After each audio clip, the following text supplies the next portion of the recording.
where do you think the direction will go in the future? Do you think we're on the right track for our the council agenda items? I am worried about what drives those council agenda items. I'm chairman of the Campaign Finance Committee, and one of our problems is that special interests are spent,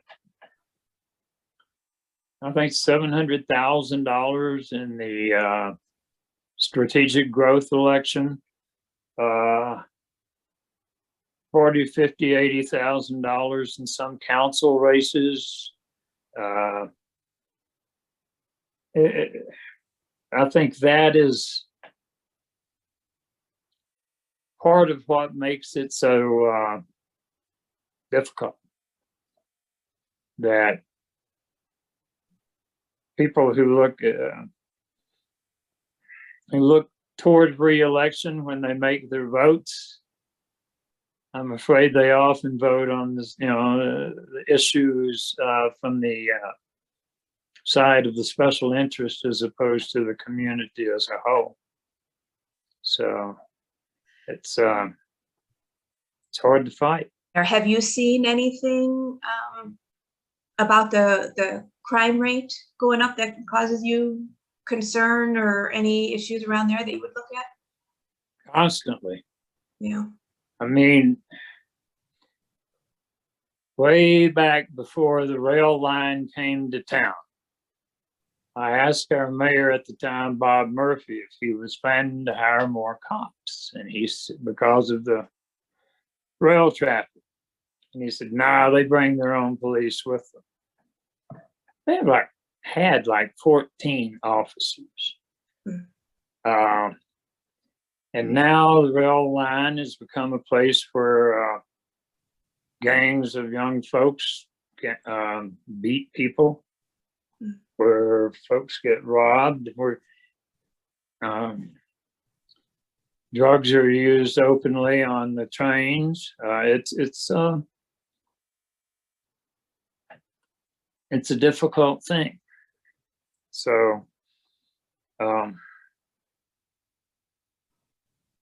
crime is it's much easier to enforce the law if you have jail space.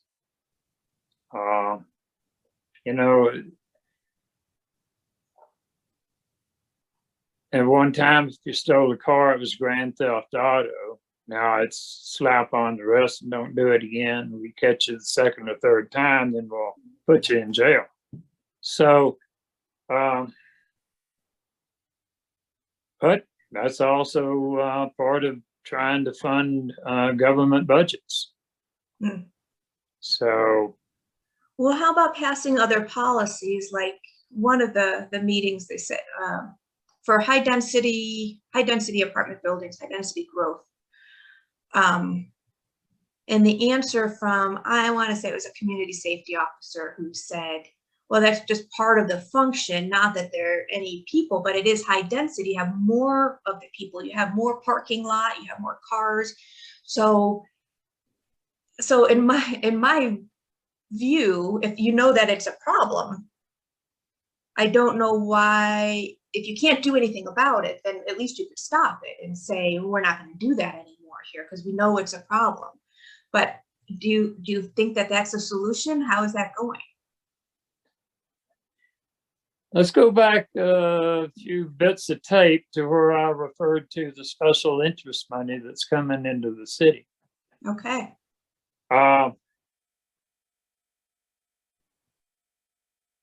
One of council's goals is affordable ownership, housing ownership.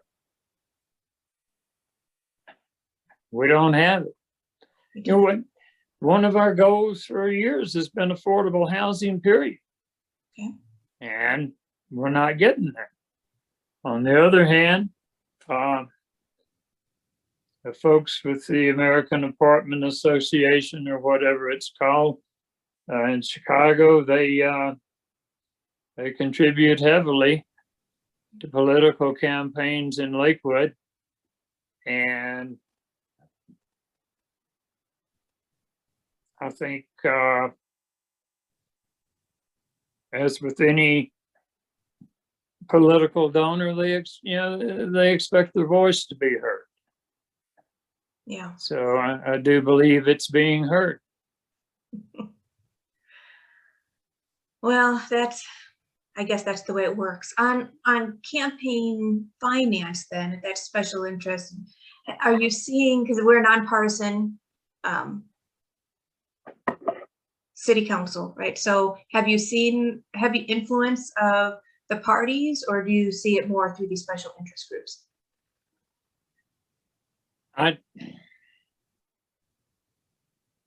Of course, the parties carry quite a bit of influence. I mean, they have quite a bit of money, and if you want to go past the local level, you just about have to be a member of one of the partisan parties.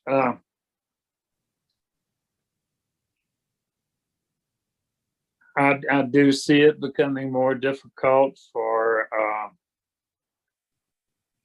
candidates who are independent, go out and raise their own funds, as opposed to folks who get the sponsorship of independent expenditure committees. That was one thing we had hoped to target 4 or 5 years ago when this committee started.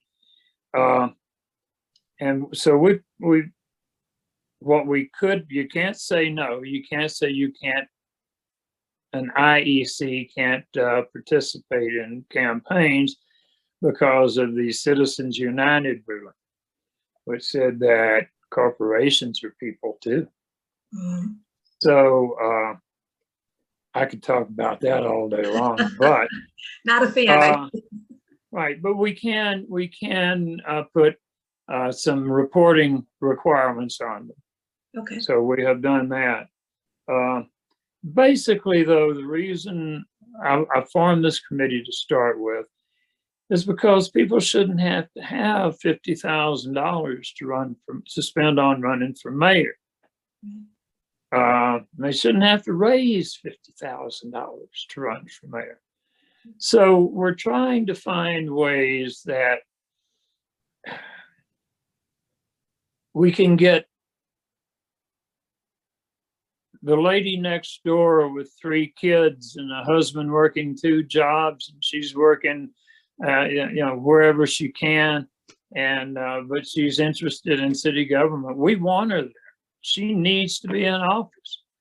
But the way campaign finance is structured, it's almost impossible.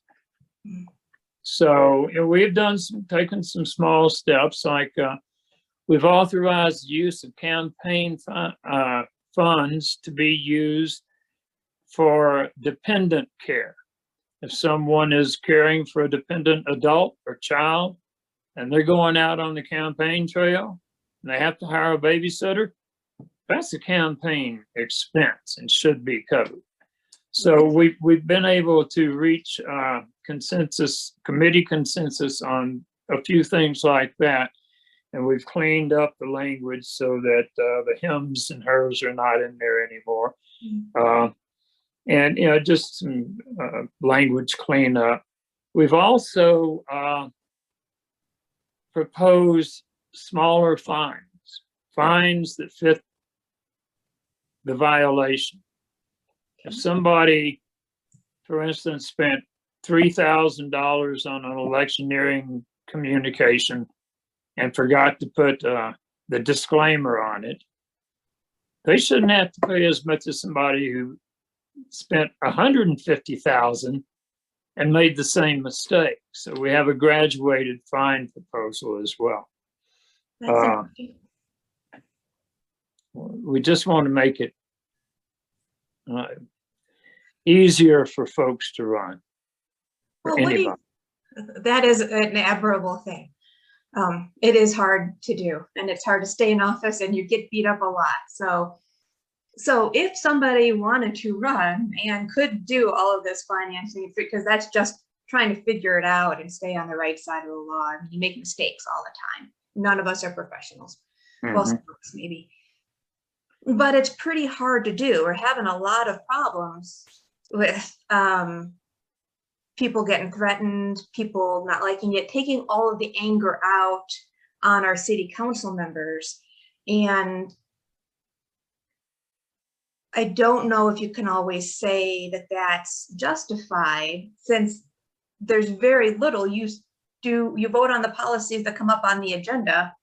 And like you said, sometimes you can push it along, you can direct it to the right person in city, but there's a lot of anger coming your way. I don't know how many people want to be dealing with that. Do you see a lack of volunteers for this job?